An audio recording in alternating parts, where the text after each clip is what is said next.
Welcome to your Region This Week. I'm Anandi Carroll Woolery.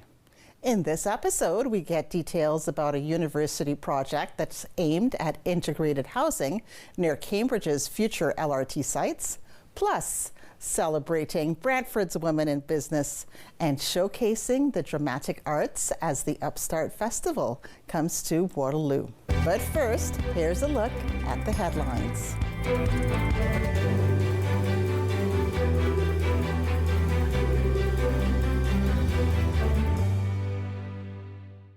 Grand River Transit is implementing several changes to certain bus routes and bus stops.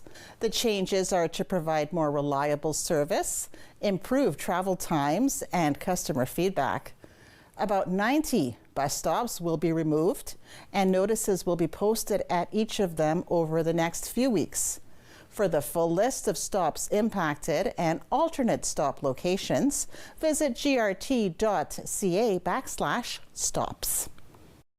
The closure of Elizabeth Ziegler Public School has been extended to March 28th. The Waterloo Region Public School has been closed since March 4th after a slab of concrete fell, sparking safety concerns. The decision to temporarily close the school has been made based on direction from professional staff and structural engineers to ensure safety and well-being. Kitchener-Conestoga MP Tim Lewis introduces new legislation, the Canada Farmland Protection Act. It's working to conserve Canadian farmland. We're obviously hearing it here in our region, and we've heard it across the country, that we're losing farmland at an alarming rate. Farmland is not a renewable resource, and we need to preserve and protect that as well. So this legislation that I've been working on for a while, and now I'm in the consultation phase, is going to be to create a national framework in a way that we can support best practices, have provinces get together and support best practices. Different provinces are doing things in different ways. So we're talking about best ways to conserve farmland, best ways to incentivize conservation, best ways for farmers to pass on their land to the next generation. So I'm looking forward to hearing from stakeholders, as I have been in the last year or so, as I'm drafting this legislation, to make sure that we can grow as a nation, but at the same time make sure we're preserving our farmland. Brant Community Healthcare System Foundation has surpassed another fundraising goal. Its Hope for Healthcare holiday campaign raised over $362,000 for the local healthcare system. We are so exceptionally grateful to Mott Manufacturing for their tremendous support of our Hope for Healthcare campaign. Mott is a manufacturer of specialty furniture used in laboratories. We are a private company. We have 2 manufacturing facilities, one here, one in West Virginia, and we have 2 distribution companies. Overall, we have over 500 employees. Our foundation is responsible to raise funds necessary to purchase patient equipment and renovate spaces at the Brantford General and at the Willett. There is no ongoing commitment from the Ministry of Health to provide funds necessary to purchase patient equipment and renovate spaces. So it's important that our donor community get behind our initiatives to raise these critical funds. We are supporting the hospital because we firmly believe in the concept of giving back. Brantford has been a great location for us, and we believe it's important to support the community, and I think it's a very worthy cause. Mott Manufacturing is a leader in our community by matching your donation for our Hope for Healthcare campaign up to $100,000. The first ever Downtown Showdown, hosted by the City of Kitchener, and the Kitchener Rangers took over Carl Zare Square with a large crowd over March break. Families and fans of the Rangers came out to meet their idols, get autographs, and watch a 3-on-3 game.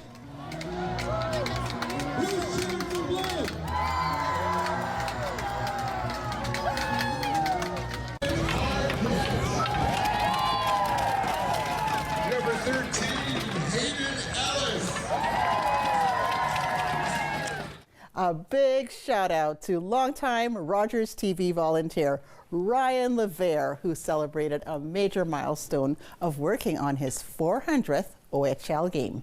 A special occasion today that we want to commemorate.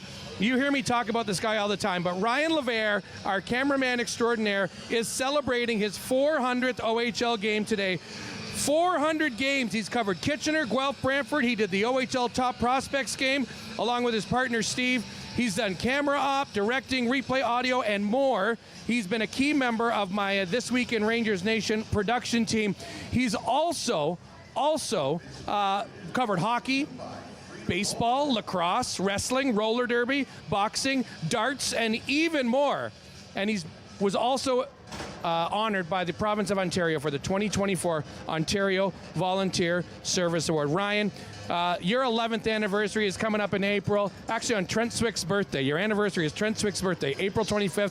Thank you for everything you do for from all of us here, not just with the Rangers, but also with the Storm and the Bulldogs, Rogers TV.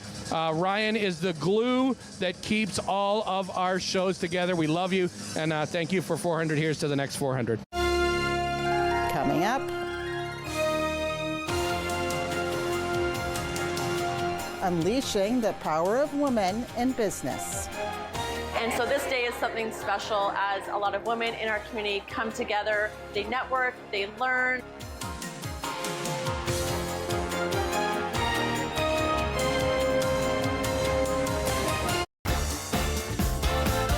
Hello, welcome to Lions TV Bingo. An announcement, we are now on Mondays. Yes, every Monday from now on, Lions TV Bingo is going to be here on Rogers, and we're off like a herd of turtles.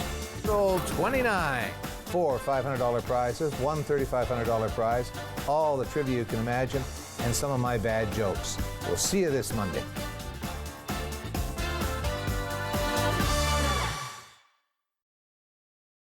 I'm Gagwag. My name means everything. Tom Longboats. I am Wolf Clan, Onondaga Nation. I've run many different races. I've run to survive and to be free. I've run to win for honor. His people might be lazy, but this one's damn fast. My people respected our runners, people who carried important messages from village to village. I need a guide to the next post. Dispatch carrier, sir. I can get you there. God's sakes, man, slow down. Who do you think I am, Tom Longboat? No, sir. I am. Running makes me feel alive. It's everything. Tom Longboat was the first Indigenous person to win the Boston Marathon. He ran his way to international fame and became an inspiration to generations of athletes. I'm Wendell Clark with a word about winning. We all know it takes a team effort in any sport and with any challenge. You can be a part of the winning team that shuts out impaired driving. Whether you're out on the town or just hanging out with friends, drink responsibly. Always have a plan for a safe ride home for yourself, your family, and your friends. You'll be helping to shut out impaired driving. Visit ArriveAlive.org to find out more. Arrive Alive. Drive sober.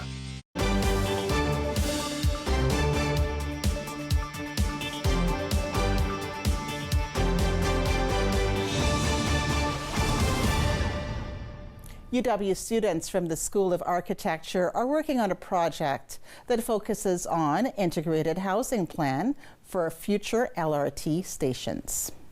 2 years ago, we did a similar studio where we looked at the future of the ion expansion to Cambridge. Last year we did a collaboration with Build Now, which is a group of builders and developers in the Waterloo region as well. So this is the third year in a row that I've been here where we're doing these kinds of large urban scale housing investigations. And really a theme of this studio, they're third-year students in their undergrad, and they're looking at issues of housing in terms of obviously supply and you know, the so-called housing crisis, and also thinking about architecture and design as a key player in the future of housing in Canada. So we're looking at a broad range of issues related to that, including gentrification and affordability, construction types, and densification as well, which is a central factor to the region. The emphasis is that the students learn the issues that are facing the development world today, and both from a community level, from a developer level. You know, this is a chance for the students to engage with the community, not to design in kind of a vacuum within the university, but to actually interact with people that are involved in housing issues, hear their stories, hear their perspectives and their priorities, and then think about how design can respond to those in a meaningful way. I think that one of the real values that the architectural profession offers society in general, beyond obviously making drawings that build things, is to just offer visions. The students have already developed a robust skill set of visualization tools and thinking about design. And sometimes I think the community, including people at the city or citizens, it helps to see something and see a vision of something that is more future oriented, because it helps sort of understand where that could end up if we approached it in a certain way. So the hope is that the work that the students do in the schools can sort of ignite some new ideas, or at least help people understand what could be possible. For the students, the main takeaway from this class particularly is to understand, sometimes architecture is thought of at the building scale. It's kind of like a building as an isolated object, and you can design a prettier object or an uglier object, or one that performs better or that doesn't. But I think really understanding that, as architects, we work within a system that involves city planners, it involves the citizen groups, it involves community engagement, and understanding, again, heritage, character. So that complex web of everything that makes a good architecture thrive within a city. That's what this studio is all about, is that you can design something that looks amazing, but if the program doesn't match what the city needs, or it doesn't plug into the city in the way that the city needs it to, or that the city could thrive if it were plugged in that way, then you're going to kind of miss the opportunities. And you look at the dollars and cents. We're looking at thousands and thousands of people, for instance, inhabiting Hespeler Road. In 100 years from now, Hespeler Road will look completely different. And we have a great opportunity to make that a really pedestrian-friendly, a place where people really want to live, or it can turn into kind of a North American model of more kind of box stores and towers with no street life. So, I think like the students are excited, I think, to think about that, designing buildings within street lives. We talk a lot about the energy of places. And also I think there's like a real strong emphasis on inclusivity. And thinking about that housing is something that is sort of all society. So to me, it's kind of like a very broad context to think about your agency as a designer, as an architect. And I think the students enjoy that. Something that we're trying to do, not only in this school, but in this studio, but within the school in general, is that, we really enjoy sending out the invites to Waterloo Region, and we've had the director of transit come here and housing. We've had people that are involved from the region in the extension of the ION. We've had citizens of Cambridge and Sharon Livingston, who's an advocate for seniors' rights in Cambridge, come speak to the students. So, I think like through initiatives like this, that idea of the old ivory tower university, that's something that I think we can really improve on, and that communities can work with students to envision things. And even though ultimately the work won't get built like they're doing it necessarily, but this is a community building exercise. And I think universities can play a really strong role in that by engaging with communities. So, it's the kind of work that I think excites all of us. It has relevance. It's relevant to the students who are looking at, they might need a home in the next 10 years. It's probably affecting their parents and their grandparents in different ways. So to be able to design in a space that has such deep relevance, it's on the news every day, that can be very motivating. And again, I think it's the community groundedness that makes it so inspirational. To Brantford now, and highlights from the Women in Business Expo as part of International Women's Day. This event celebrated the incredible women entrepreneurs and leaders. It's a really great feeling. This day really fills up my cup and many others. It's a really positive feeling. Everyone leaves wanting more. They want to sign up for next year. And so this day is something special as a lot of women in our community come together. They network, they learn, and they get to finally meet each other in person, especially if they've only been following each other on social media. And so it's just a really great way for all the different women to come together in different industries, from nonprofits and different backgrounds. And you get to come in and just see what is provided in the local community by different women.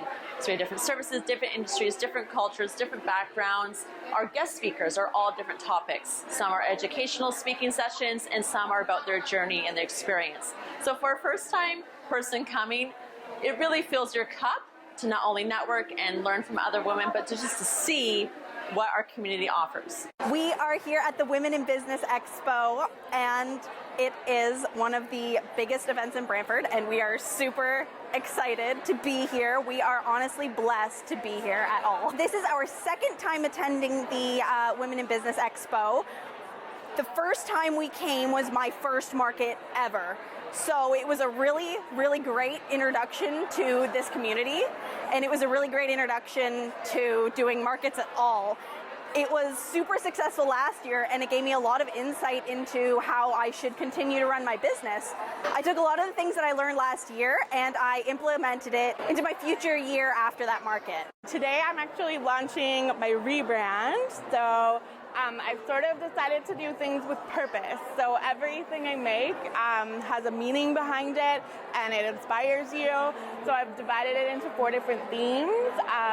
So it sort of helps you along your journey. So it's not just a scrunchie or a pair of earrings, but when you put them on, it's like a reminder and inspiration to sort of do these things for yourself or feel this way and really help you on your journey. I think it is so inspiring. We are so lucky to have such an amazing community of really successful and wonderful women. Everyone works really hard, has something different to offer, and all of us being in one room is seriously just the best feeling. It's so inspiring.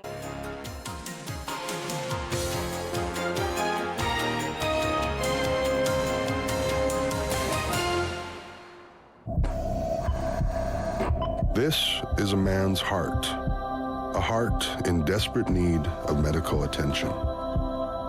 But because 78% of Indigenous people experience racism in healthcare, he may not get the help he needs.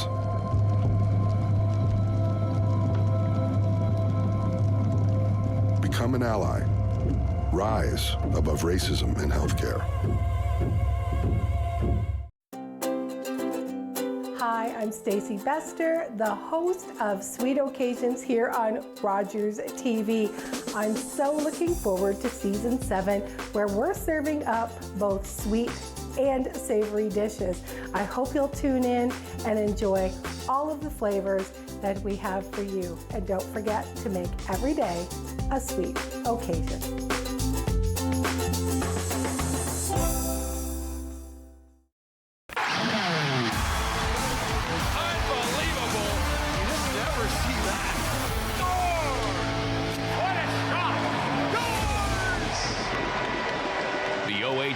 On Rogers TV.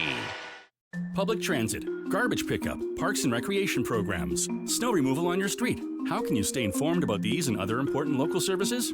Tune to City Council coverage on Rogers TV. See your community leaders at work on Rogers TV City Council coverage. Summer days, summer nights, lots of things to do, places to go, and people to see.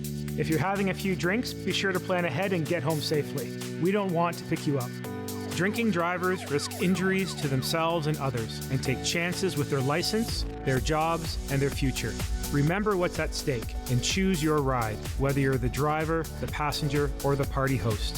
Thanks for supporting sober driving. I hope we never meet. Visit ArriveAlive.org to find out more.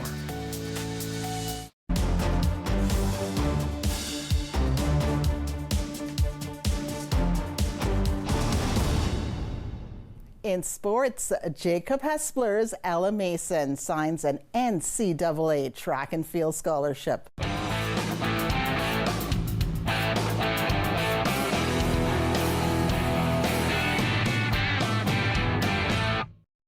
Hey everybody. My name is Nancy Spreitzer, and I'm the head coach of the track and field team at Jacob Hespeler. Today we are so excited to announce Ella Mason signing at Edinburgh in Pennsylvania for the track and field team. Ella is an amazing student athlete. She's a wonderful leader at Jacob Hespeler. I've taught her 3 times now. I've coached her every year, and she's just been through so much and has done amazing and persevered through everything. Congrats to Ella Mason.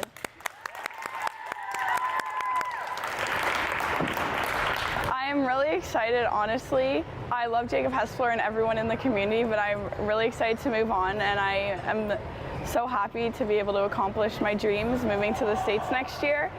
And yeah, I'm just overall really happy and excited. I picked Edinburgh because of the amazing community. I went down for my visit and I made friends within 10 minutes to the point that they were taking me to games, driving me around. Everyone was amazing. They are a multi-based school, especially with amazing facilities, and the coach was a very high-end decathlete. He's an amazing coach. His name is Coach Taylor. I love him. He's amazing. And yeah, I just can't wait to train there next year. Ella's just been amazing in all areas of her life in high school. She's been involved in so many leadership activities, and she's played hockey. She's done cross country, field hockey, track and field.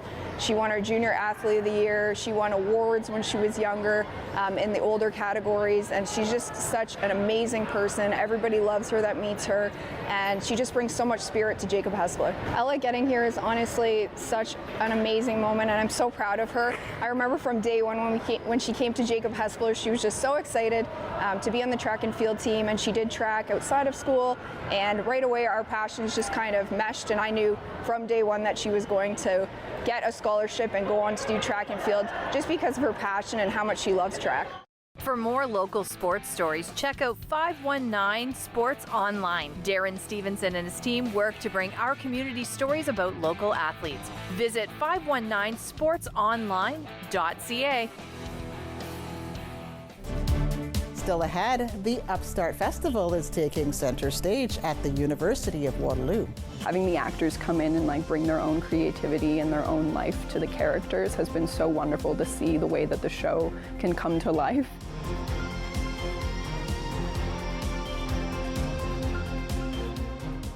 They're catalysts for change. They motivate, lead, and inspire others to reach their goals. Nominations are now open for the KW Oktoberfest Rogers Women of the Year. You're encouraged to nominate outstanding women who make Waterloo Region a better place through community involvement, business leadership, or by demonstrating a more compassionate way of living. Nominations for the KW Oktoberfest Rogers Women of the Year close on March 31st, so make yours today at womenoftheyear.ca.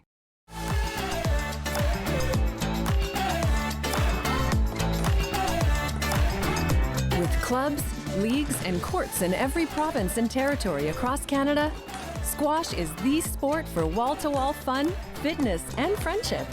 From coast to coast to coast.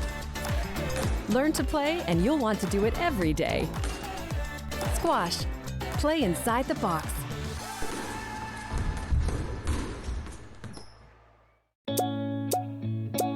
I'm sure right now a lot of you feel like you aren't able to be who you truly are.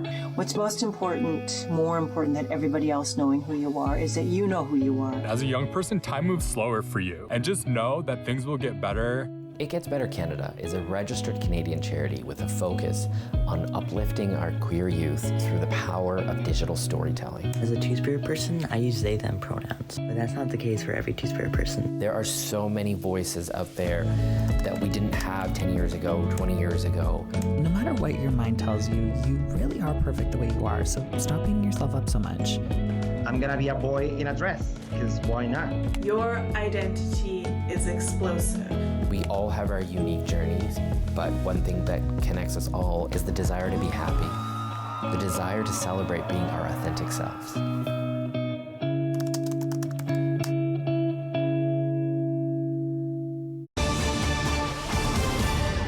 Finally, for us, the Upstart Festival features 3 one-act plays that are written, directed, and performed by students. We caught up with a few students behind this event.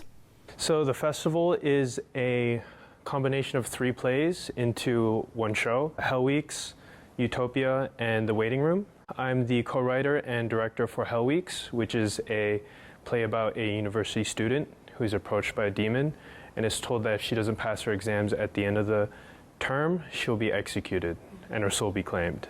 I originally wrote Hell Weeks last summer in my bedroom, originally as a screenplay, but in order to adapt it to stage, we've had another co-writer, Talia Dmitrienko, join us and help adapt it to the stage and make sure it's an appropriate script that can translate on stage rather than on screen. The inspiration came from my own university experience as well as my peers within the University of Waterloo. It was a series of kind of personal stories that both I experienced and through talking to my friends, whether that be academic pressure, institutional choices that are questionable by the students, and kind of all of these thoughts and emotions that I've seen from myself and from my friends. I've kind of congregated it into a metaphor of a demonic presence. Well, this is an interesting show in multiple ways. Not only is there 3, but there's also all student-run, student-written, designed, and active. So there's a lot of student involvement going on, which is really nice. My name is Hannah Freitas, and I am the director of Utopia in the Upstart Festival. So Utopia is actually originally written by my partner, so he brought the concept to me originally back in August, and I was like, this is so cool, and I would love to work on it, because it had such a wonderful blend of fun, campy, vibrant 80s aesthetic, but also like some very darker themes in there that kind of explored a lot of the problems and a lot of the ideas that we were currently seeing around us in the world as things were kind of developing with new technologies being introduced. So it seemed like a really wonderful marriage of being able to see the super fun aspects of it and getting to go all in on some of the more like insane and like big aspects of the show, while also getting to delve into some super deep and interesting topics that are really complex and really interesting things that I could research. So it's been almost a year to get to this point of really hard work and creativity from all the people that are involved. So it's been a long time coming. My name is Paula Bornicelli, and I am playing the character Beatty in the play Utopia. I think what I'm most looking forward to is that this is my first time acting here and it's my final semester. So after this I'm going to be graduated, and it's been almost 5 years since I've performed. So it's going to be super fun. So that's what I'm really excited about, finally getting to make my mark as an actor in this theater. This is fully student ran. There's so many student designers, student writers, student directors, right? Everything is students. So I want people to really understand how much the arts are thriving in Waterloo, not just in public squares, but also in institutions as well, and that we should be supporting them throughout, because there's so many diverse people and perspectives that I hope it thrives so that I can have, a career here in the future. That's our show for this edition of Your Region This Week. Thanks for watching. I'm Anandi Carroll Willery. We'll see you next time.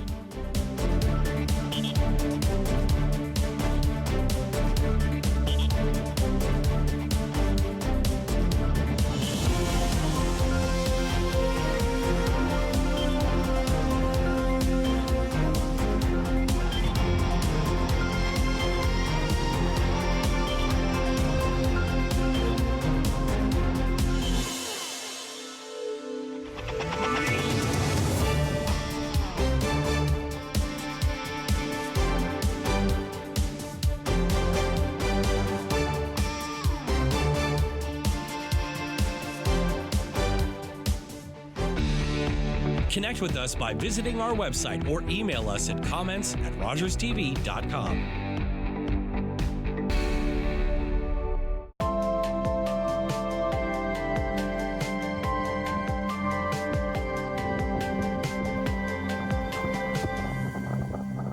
We're in for something special. The best of the best. It's showtime, and away we go. We're going to drop the gloves right away. The rivalry heated up. That was the greatest start to a hockey game ever. It's murder in overtime. McDavid scores! Look at that.